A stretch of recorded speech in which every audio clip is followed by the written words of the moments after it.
আপনিই আমার রব। আপনি কার কাছে আমাকে ছেড়ে দিলেন? এমন অচেনা মানুষদের কাছে যারা আমার ক্ষতি করতে চায়, নাকি এমন শত্রুর কাছে যাকে আপনি আমার চেয়ে অধিক শক্তি দিয়েছেন?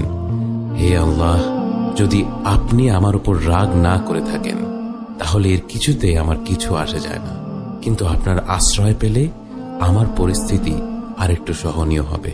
হে আল্লাহ, আমি আপনার চেহারার নূরের কাছে আশ্রয় চাই, যা সব অন্ধকারকে উজ্জ্বল করে দিয়েছে, যা দুনিয়া এবং আখিরাতের সব বিষয়ের সংশোধক। আল্লাহ, আপনার রাগ এবং অসন্তুষ্টি থেকে আমি রেহাই চাই।